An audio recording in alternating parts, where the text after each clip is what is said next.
आपण पाहत आहात स्वराज्य न्यूज. सत्य हेच जे तुमच्या समोर.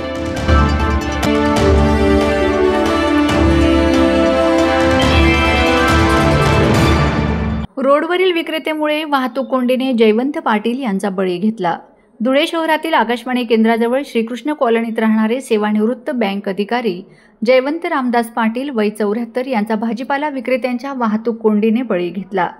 देवपूर दत्त मंदिर जवळ असलेल्या पेट्रोल पंपाजवळ वाहतूक कोंडीमुळे महामंडळाच्या बसने घराकडे जात असलेल्या जयवंत पाटील यांना धडक दिली. बसची धडक एवढी जोरात होती की त्यांचे शिर काही वेळातच रक्ताच्या थारोळ्यात दिसले आणि त्यांचा जागीच मृत्यू झाला. देवपुरातील दत्त मंदिर चौक ते जीटीपी स्टॉपपर्यंत वाहतुकीची नेहमीच कोंडी होते. सायंकाळी या टप्प्यात खूप मोठी वाहतूक होत असते. या परिसरात असे भीतीदायक अपघात होण्याचा अंदाज आधीच वर्तवला जात होता.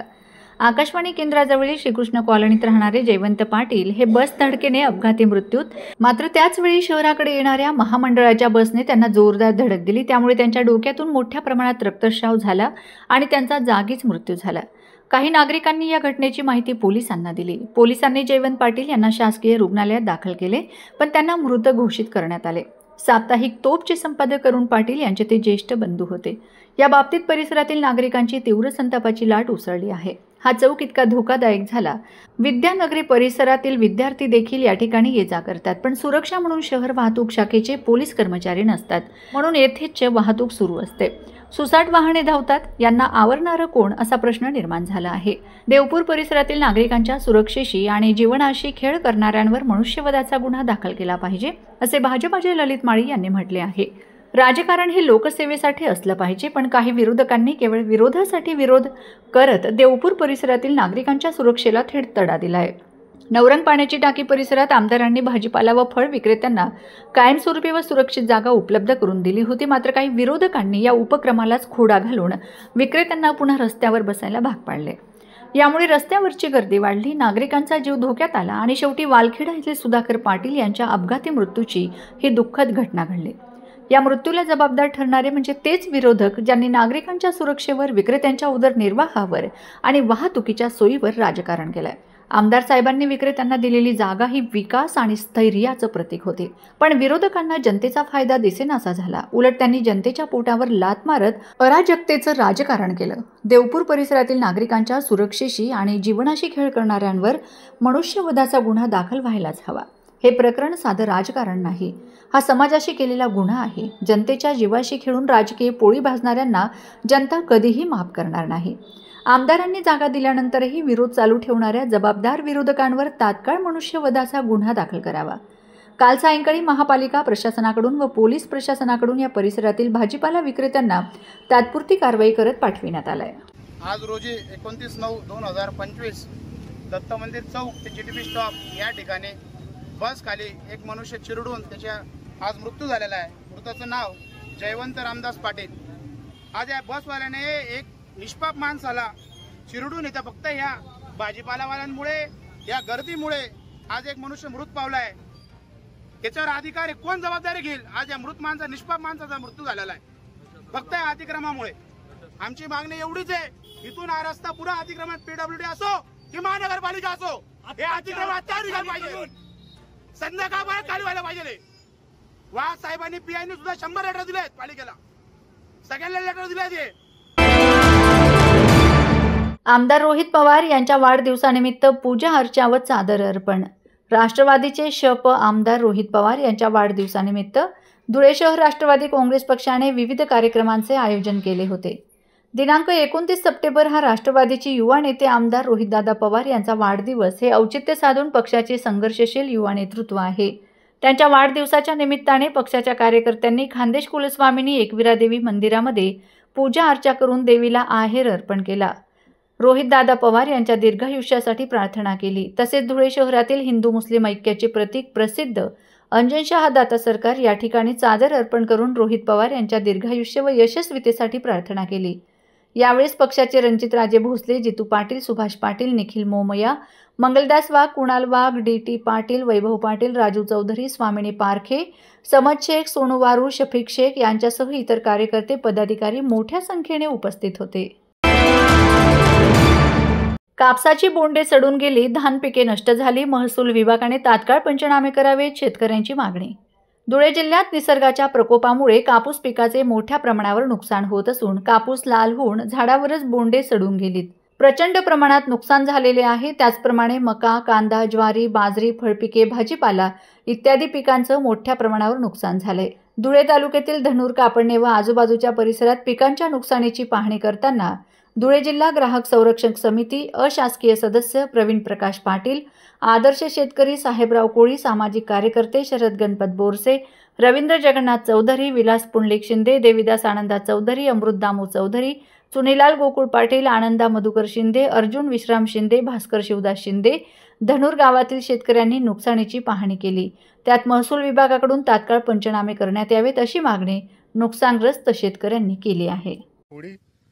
धनूर आमचे सगळे सहकारी शेतकरी यांची अशी दैनंदिन परिस्थिती झाली कापसाची, तर याच्यातून काही 10% उत्पन्न मिळणार नाही.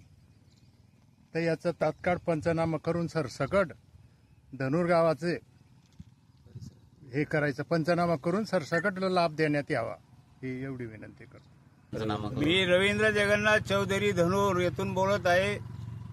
1 ऑगस्ट पासून ते आजपर्यंत सतत पाऊस चालू आहे. त्या पावसामुळे शेतकऱ्यांचं हातोहात नुकसान झालेलं आहे. मका, कापूस सर्व पिकांचं असं नुकसान झालेलं आहे. तरी शासनाकडून शेतकऱ्यांना काहीतरी मदत मिळावी अशी मी विनंती करतो. शेतकऱ्याच्या बांधावरती आलेलो आहेत. तर या ठिकाणी कापसाचं क्षेत्र बघतोय. आपल्या धनूर गावातील शेतकऱ्यांचं कापडणे परिसरातील पूर्ण विदारक क्षेत्र या ठिकाणी अतिशय वाईट परिस्थिती निर्माण झालेली. रात्रभर पूर्ण पाऊस चालू होता आणि त्या परिस्थितीमध्ये कापसाचं पूर्ण क्षेत्र या ठिकाणी खराब झालेलं दिसतोय. या ठिकाणी बघू शकता, हे बघा बोंडांची परिस्थिती बघा, इथे अतिशय सडल्या पद्धतीने आहेत. अस्मानी संकटांनी या ठिकाणी शेतकऱ्यांना या ठिकाणी कसं जगावं हा प्रश्न पडलेला आहे. शेतकऱ्यांनी प्रचंड प्रमाणात या ठिकाणी खर्च केला आणि हातातोंडाशी आलेला घास आता निसर्गाच्या प्रकोपामुळे, जास्त पावसामुळे आणि लाल पडल्यामुळे या ठिकाणी पूर्ण क्षेत्र या बघू शकता अतिशय खराब झालेलं आहे. एबीसीडी असोसिएशनकडून जिल्हाधिकाऱ्यांना निवेदन, व्यापाऱ्यांच्या सुरक्षेची मागणी.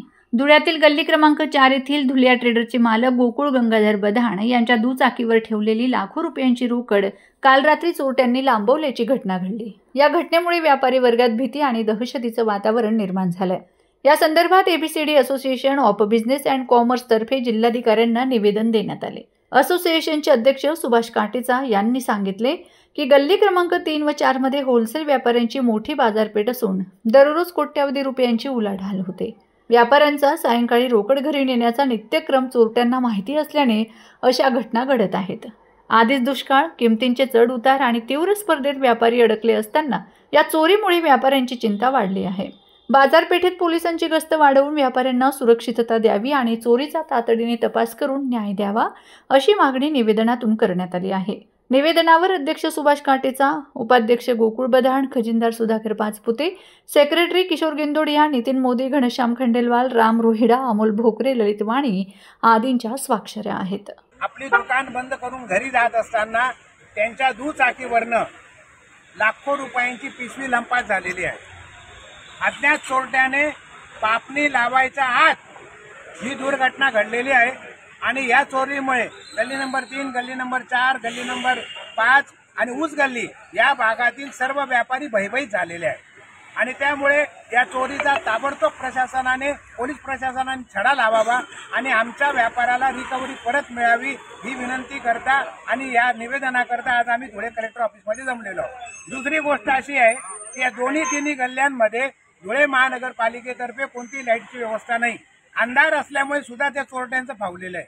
आता दुपारनंतर जी उर्वरित आमची कॅश असते व्यापाऱ्यांची, बँका बंद असल्यामुळे बँकेत भरू शकत नाही आणि त्यामुळे ते घरीच घेऊन जातात आणि या 2-3 गल्ल्यांमध्ये होलसेल बाजारपेठ मोठ्या प्रमाणावर असल्यामुळे करोडोची उलाढाल दररोज इथे होत असते आणि अनित्यक्रम आहे. त्यामुळे चोरट्यांना ते आयतच फावलेलं आहे. धांद्री विविध कार्यकारी सोसायटीची सर्वसाधारण सभा संपन्न. बागलाण तालुक्यातील धांद्री येथे सोसायटीची वार्षिक सर्वसाधारण सभा सभापती जयश्रीताई कृष्णा पवार यांच्या अध्यक्षतेखाली पार पडली. सुरुवातीला दिवंगत सदस्यांना श्रद्धांजली अर्पण करण्यात आली. 2 दिवसांपूर्वी झालेल्या अतिवृष्टीमुळे सरसकट पंचनामा, कांदा उत्पादक शेतकऱ्यांना नुकसान भरपाई, कर्जमाफी व मागील कर्जमाफीतील वंचित शेतकऱ्यांना न्याय द्यावा अशा ठरावांना मंजुरी देण्यात आली. तसेच 2025-26 या वर्षाचे अंदाजपत्रक मंजूर करण्यात आले. संचालक व सभासद मोठ्या संख्येने उपस्थित होते. सभेच्या यशस्वीतेसाठी ग्रामस्थ व सदस्यांनी सहकार्य केले. आभार प्रदर्शन आबाजी त्र्यंबक चव्हाण यांनी केले.